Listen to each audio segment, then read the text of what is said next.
You're listening to the Animal-Free Labcast, the podcast that puts humans, not animals, at the heart of medical research. Hey everyone, welcome to this week's episode of the Animal-Free Labcast. I am back again with Dr. Gemma Davies. Hey Gemma. Hi Carla, nice to see you. Nice to see you too. So what have we got happening in today's episode? So this week is British Science Week, or actually British Science Week 10 days, I suppose. British Science 10 days. That's it, from the 7th to the 16th of March. So we'll be talking about that a little bit. And we also have a very special guest, one of our grant holders. It's Dr Nick Peake from Sheffield Hallam University. Brilliant. That'd be really good to have a chat with Nick. Before we do that, though, tell us about the poll results from last week. Yeah, well, this is a very controversial question. Yes. So if you remember, the question was, if you needed an organ transplant, would you accept one from an animal? A yes or no? And the results are actually 96% of people said no. But we had a lot of comments sort of for both sides on all of our social media channels, which were really interesting. We had a good read through about all the comments, didn't we? We did. And yeah, Gemma, should we have a little read through? Yeah, so there was comments that sort of covered both sides of the topic. So someone had written here, to accept an organ from a human that died naturally or by accident is one thing, but to have an animal killed specifically for it is a whole different story. It would be horribly tempting, they've written, but I think none of us can truly know what we'd do unless that was the real choice that we were faced with. And I think that's so true, isn't it? It's easy to kind of have these opinions, but when you're actually in that position, you don't know how you're going to feel. Yeah, well, on that, somebody had written to me to say that they're really looking forward to listening to it. I had shared something about it on social media, and she shared that she'd been vegan for the animals for 18 years, but had had a pulmonary valve replacement last year, which used animal tissue, and that was one of the hardest decisions of her life. Yeah. And that was why she actually donates to Animal-Free Research UK, because she really recognises this has to change, and it's puts people in a really heartbreaking position. It does. Yeah, exactly. But that's brilliant. And she's, by donating, doing something to actively change this in the future. So that's a really positive way of sort of looking at this.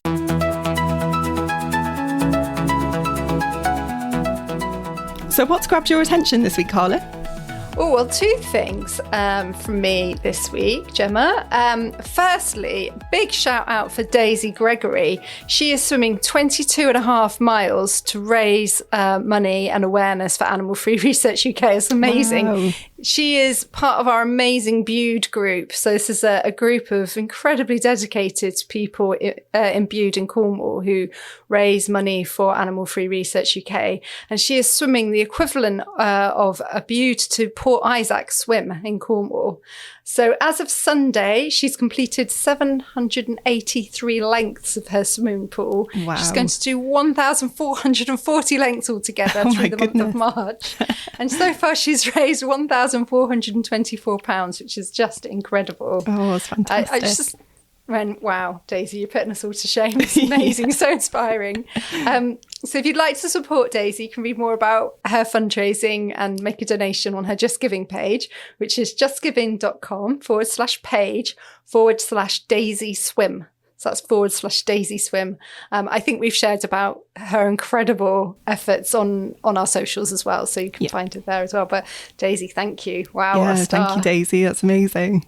The other thing that is on my mind this week is our grants. We're recording on Tuesday, and you will all hear this from Friday. So by the time you listen to this, we will have had a meeting with our scientific advisory panel, who are kind of some of the leading experts in animal-free medical research in the country.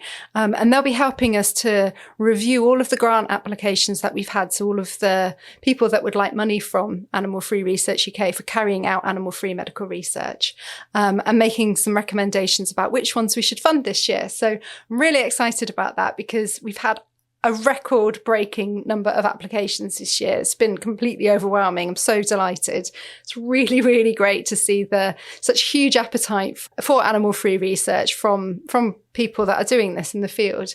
We've had applications for diseases like cancer, cardiovascular disease, diabetes, neurodegenerative diseases, and all sorts of different technologies. Like we often talk about organ on a chip, but also in silico, which is computer-based kind of work, and AI, organoids, human-induced pluripotent stem cells, which is the one I always say is, it's like magic. We'll talk about those, I'm sure, at some point.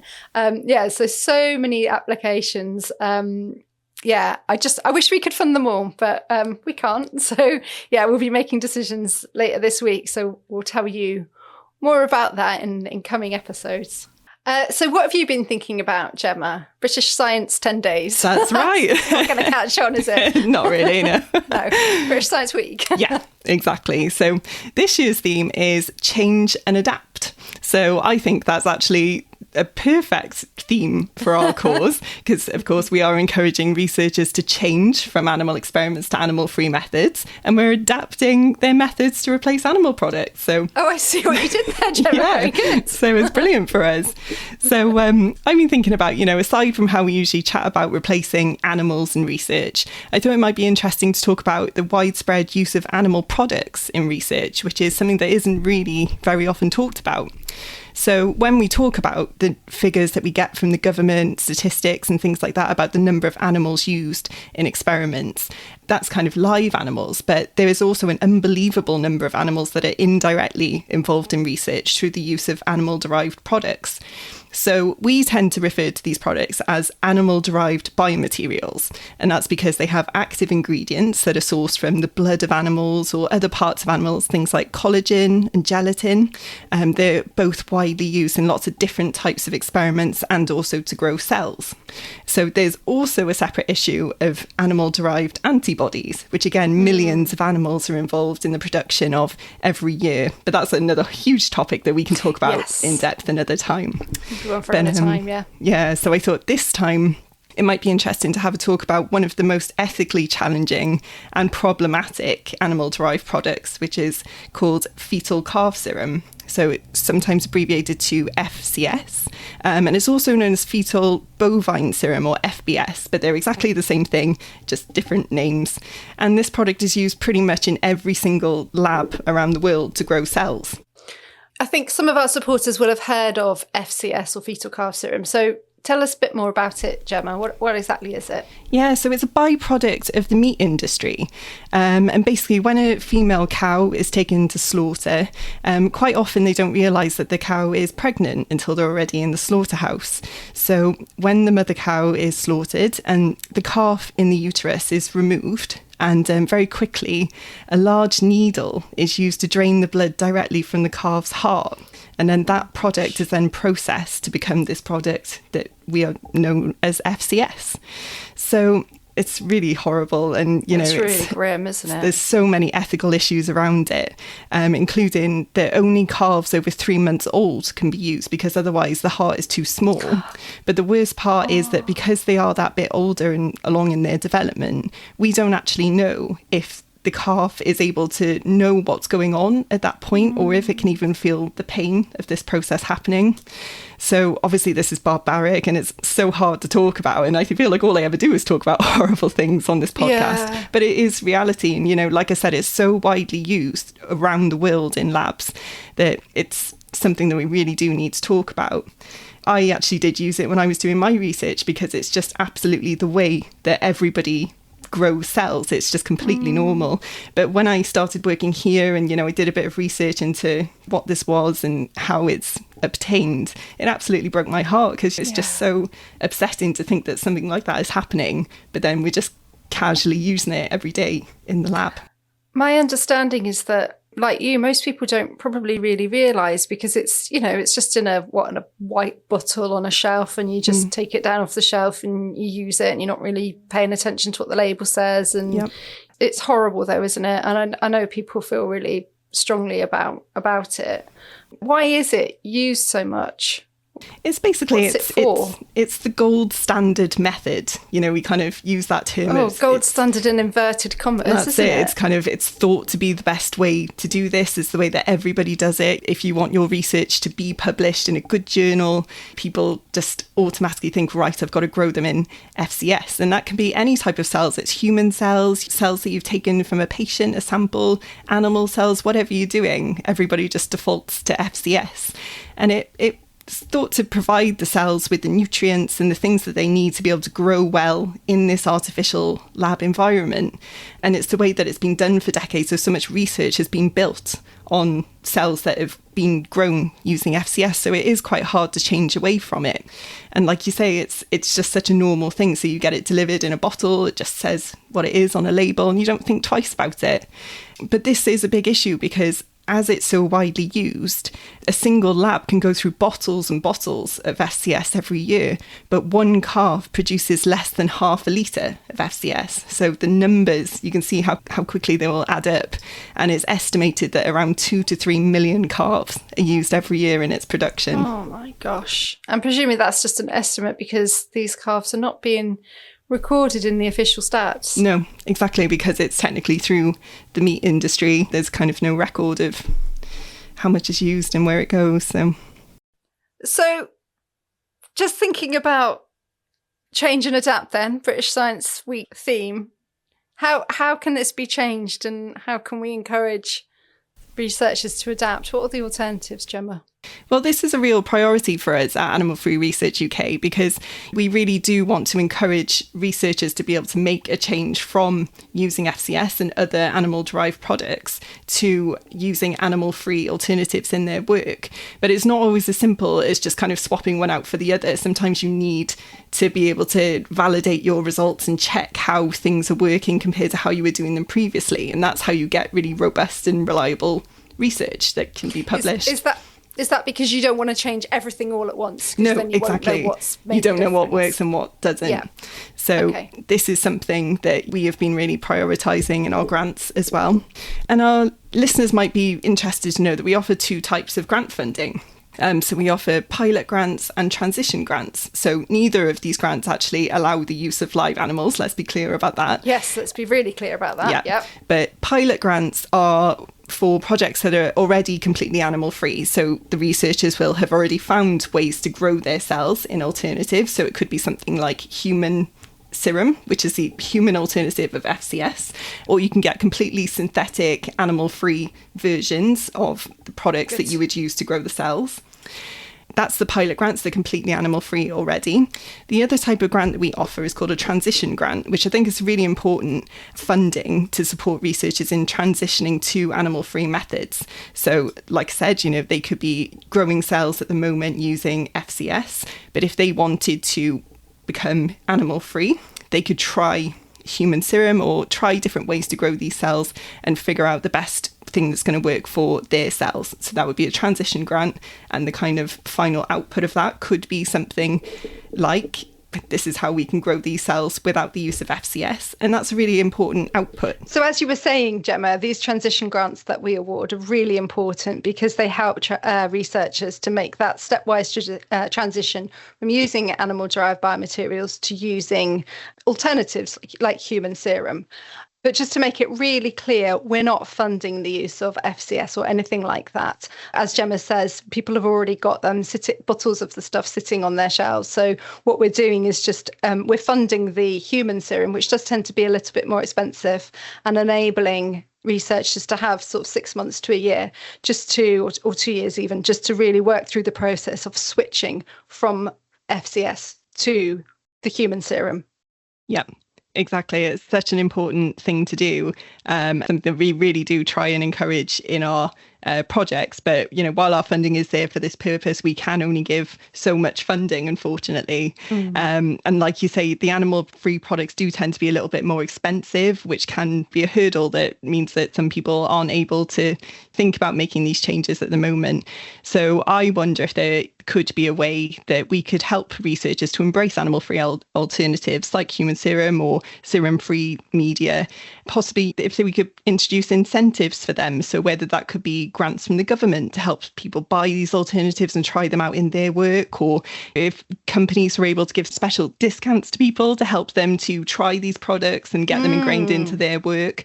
So scientists are already under so much pressure to find funding, and they need to get good results from their funding so that they can then use that data to apply for more funding. It becomes a never-ending cycle, and it's really difficult. So if we can support them to do this with bits of funding and make these changes to move away from products like FCS, it'll make that transition, that replacement, so much smoother and faster.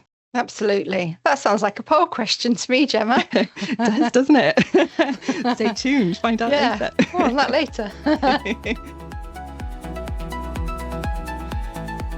So FCS is just one example of one of the many animal-derived products that are routinely used in research every day.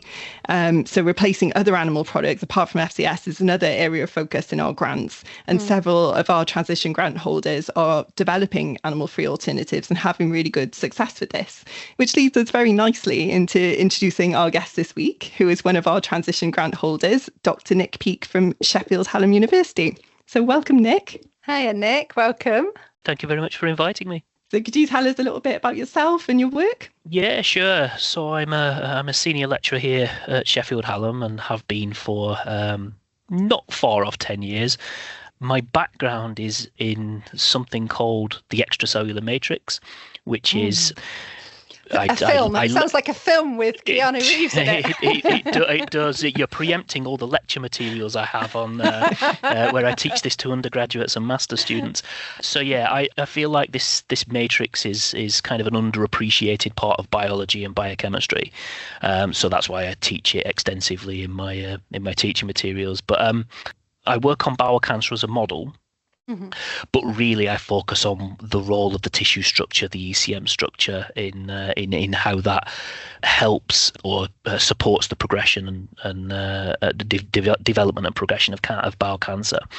So I'm really interested in matrix structure. That's what my background was, and I have funding from bowel cancer charities to take this work into bowel cancer patients, and I have transition grant funding from you guys to help to make sure that work is human relevant. Brilliant, Nick. Before we talk about the human relevant bit, I have to can you just explain to someone who is not a scientist, what is the extracellular matrix? In a way that isn't about Keanu Reeves. I'm glad you asked. This is again, I talk to undergrads about this, so I should be able to do it because my job depends on it. So the matrix is kind of like the stuff in tissues. So we don't exist as bags of cells. We exist as three-dimensional functioning tissues. And so the matrix is kind of the stuff. I think of it kind of like the cement that holds the cells of the body together. So cells of our body exist, and they exist within this matrix. And so it's kind of the other stuff around cells. This is what I was talking about. I think we know a lot about cell biology, and I think sometimes the matrix is an underappreciated part of cell biology, how cells behave, how tissues function. I think in short form, that's what the matrix is. It's all this other stuff around cells, which for a long time we thought was doing nothing other than acting as a scaffold. But now we know there's a lot more to it than that. There is a lot more to the to how it's involved in health, but also how it's involved in disease. Well, tell us more about that then. So how does the matrix, the cementy stuff, how does that impact our health and our likelihood to get bowel cancer or other diseases? Yeah, sure. So a lot of the work that I do stems from some studies in the early 2000s showing that the matrix, like I said, it was not this inert scaffold. It was actually playing a really important role. And researchers found if you put a cell on a matrix, it behaves differently. It's as simple as that. So if we're growing cells in a laboratory because we want to study how a cell behaves, or maybe we want to understand something about how that cell contributes to a disease process, then we would grow it in a laboratory environment on a plastic surface. And researchers started questioning whether growing those cells on that plastic surface was really giving us an accurate representation of how cells behave in the body. There were some really, really important studies done where people found that the fate of a cell, so what we call a stem cell, which is a cell that can become any number of different types of cell in various different tissues, its fate, the kind of cell that it turned into, was very dependent on the matrix surface that you plated those cells on. The classic example, the big paper was, I think it was about around 2006, was showing that the same progenitor cell, the same stem cell, would turn into a fat cell if it was plated on something soft and squishy, but it would turn into a bone cell if it was plated on something that was hard, a hard surface. So the matrix is part of this story then, because the matrix that you grow cells within is determining and contributing to the fate of that cell. And that, to me, shifted the way that we thought about how cells interact with their environment. So it sounds like the matrix is part of the magic of determining which cell it's going to grow into. Correct. Yeah, absolutely. So cool. you can alter the fate of those cells purely by changing what was once considered an inert scaffold. It's a really important part of our bodies then. Underappreciated, I would argue. Yeah.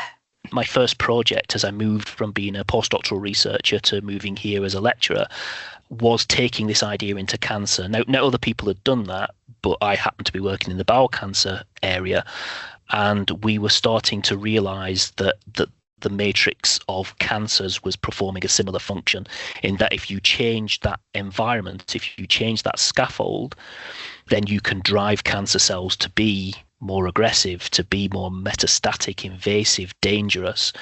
And the other thing about cancer that we knew already is that cancer tissues are naturally stiffer. The first thing that clinicians will look for is a stiff lump. You know, if it's an externally facing cancer, a stiff lump is a warning sign that you might need to get something looked into. And so the tissue being naturally stiffer, if that stiffness, if that mechanical property, you know, we're not talking about cells here, we're just talking about pure mechanics of that cement-like material. If that's different, if that's stiffer, then that's driving and contributing towards the aggression of the cancer. So when people study cells in the lab, like cancer cells, how do they model this? Do they use animal-derived versions of it? Yeah, absolutely that. Yeah. Once scientists realised that this was an important part of the question, and again, I constantly make the argument, an underappreciated part of the question, and realised that they needed model systems that were capable of answering more complicated questions than we're able to answer in standard cell culture models, then yeah, people turned to animal-derived matrix because it was available. You know, because it's commercially available. I know you guys were talking about this, you know, this idea of commercial availability being a variable that influences how people do their science.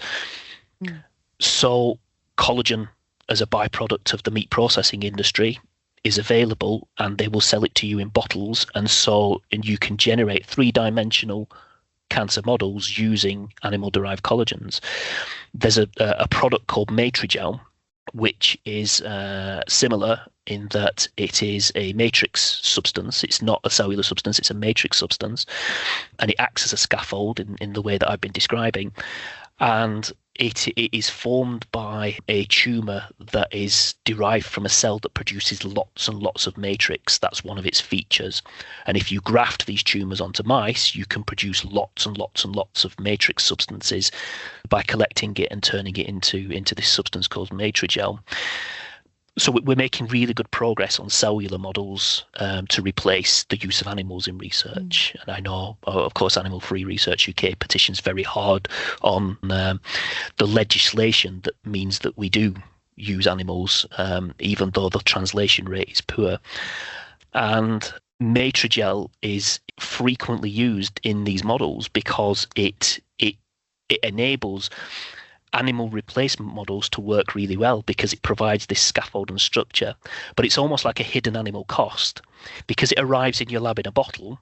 It's not doing an experiment on a mouse. It arrives in your lab as a bottle, and I think there's kind of a psychological gap And There's when a you look disconnect, isn't there? yeah, and when you look at the market value for Matrigel, it's astonishing. It's in the hundreds of millions of dollars, which tells you that it's being used on an enormous scale worldwide. And that translates, as it always does, into lots of animals being used to produce it. So we're really interested in being able to replace that because it sits at the heart of so many animal replacement technologies. A good example of that is this technology called organoids, which are really exciting, really promising because you can form mini organs in a dish. But the classical protocols for forming these mini organs in a dish needed that matrix Q, and that matrix Q was originally from Matrigel. There's lots of scientists trying to work on that problem. So tell us about your work then, Nick, how you're working to replace things like Matrigel. That's precisely the point, exactly what you've just said. We're working towards models that we're calling fully humanised. And so as I mentioned already, I come at this from a bowel cancer background. So I had some funding from bowel cancer charities to work on mechanics in bowel cancer. And we started off that work using the classical matrix substrates. And through sort of evolution, which is partly been involved with Animal Free Research UK, I've realised that there's a number of scientific problems with using your matrigels, your collagens. It's biochemically not the same as a human matrix. And I remember being at a conference talking to a guy and showing him my really exciting data and being really excited and enthused about this model for bowel cancer and the potential for it. And he was working on human-derived matrix substrates, and he just said, "Yeah, but why don't you just put it into human matrix?" And I just thought that's such a simple answer to the problem. But I hadn't thought about it because I didn't know how to do it. I didn't know it was feasible. I didn't know how to do it. And so as we start having those conversations, and I talk to clinicians and partners here, we realise that because we work on bowel cancer, there's actually an opportunity. Because during bowel cancer surgery, surgeons, which is the first line treatment to cure bowel cancer, you try to remove the tumour. That's the first thing that clinicians want to do, get the tumour out of the patient. Yeah. And to do that, they have to cut around the tumour, and that results in quite a lot of tissue being cut. That's not tumour tissue. It's the bowel tissue that needs cutting away to make sure that all of the tumour is removed, but also that the surgeons can repair things afterwards properly. And all of that tissue is, of course, clinical waste. That's all going into yellow bins, and it's being thrown away. So we sort of switched our thinking and thought, well, what if we could turn this into a resource? What if we could repurpose waste tissue and turn it into something that can be used to meet this requirement for something that is animal-free, but not just animal-free, humanised. It's human. It's what's a better model system for human disease than human tissue? So that's amazing. Yeah. Yeah, so our catchphrase turned into human tissue for human disease. Yeah. And it seems so simple, but that took a real evolution of thinking, I think, and a lot of people, I think, haven't felt able to make that step because it isn't straightforward. There's ethics to deal with. There's costs involved. I know you've already had a conversation about costs of animal replacement, although it should be cost free to get waste tissue. Unfortunately, it isn't, because we have to involve pathologists, nursing staff, and things like that. But the cost is arguably worth it if you are getting a fully humanised model system for modelling human disease. So, Nick, what's the potential patient benefit from your work? So we know that the translation rate of drugs from the animal trials that are mandated before we can take drugs into a patient is really poor. Yeah. We know that it's something in the region of 8%, which is over a 90% failure rate. That's enormous cost in animals. That's enormous cost in pounds cost, and it's deeply inefficient. But it's also a patient cost, because if you're investing all of those costs, you really want a good success rate for drugs, because patients need those drugs. We try to look at solutions for advanced stage disease bowel cancer patients, and the outcomes are poor for these patients. A patient is unlikely. I think their chances of 5-year survival from a stage 4 disease is also around 8%. Just doing this kind of maths, if the model systems to develop the drugs are not fit for purpose, then that's a direct impact on patient outcomes. If there was a way to get better outcomes from preclinical trials, then that's if we increase the translation through using better preclinical models like humanised organoids, then if we increased the translation rate from 8% to 25%, that's still an enormously significant step forward. The underlying aim of all this is to make it more efficient for drugs to go from the lab into patients. So this is having a direct impact on patient outcomes. Nick, this has been so fascinating. We could talk all day, I'm sure. This is just, your work is fabulous, and we're so proud to be able to support just a little bit of it. Thank you so much for joining us on the Animal Free Labcast. It's been a pleasure. I could talk about the Matrix all day, as my students will tell you. This is really important work, I think, because it has a direct impact on the hidden animal costs, and it has a direct impact on the known animal costs, and it has a direct impact on patient outcomes as well. Brilliant. Thank you so much, Nick.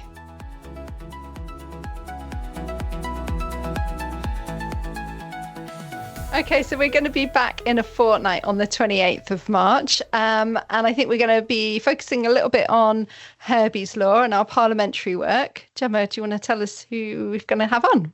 Yeah, so we're having our very own Aaron Davidson, who is our public affairs manager, and he's going to give us a lovely update about everything that's going on. Fabulous. All right. So this week's poll question. I feel like last week we had a really good one. This week, well, we'll see how this one goes. Yeah, well, this one links into everything that we've been talking about today. So the question is, do you think researchers should be incentivised to replace animal products like fetal calf serum in their work? Yes or no? And you can vote on LinkedIn, Facebook, Instagram, X, and Carla's Substack, the Animal Free Lab Stack, and we'll discuss the results in the next episode. And also, if you'd like to tell us your thoughts about the poll or anything else in this episode, you can give us a call and leave a message on 0208 054 96 95. That's 0208 054 96 95. Brilliant. Gemma, tell us the poll question one more time. It's, do you think researchers should be incentivised to replace animal products like fetal calf serum in their work? Yes or no? One final thing before we head off, I just wanted to say it's Free Wills Month this month. So Animal Free Research UK is offering a limited number of free wills to our supporters with our partner FairWill, who is the largest will writer in the UK, apparently. So if you are subscribed to our emails, please keep an eye out for an email from us about that next week with details on how to get yours, if that's something you're interested in. If you're not an email subscriber and you're interested, do sign up. You'll find out how on our website. And then just one last thing, please stay part of the conversation by reading my brand new companion blog on Substack. You can just search for the Animal Free Lab Stack to read and subscribe. I think that's all we've got time for though today. So thank you so much to Gemma and to Nick for joining me, and thank you to you for tuning in. We'll see you next time. Thanks, Carla. See you soon.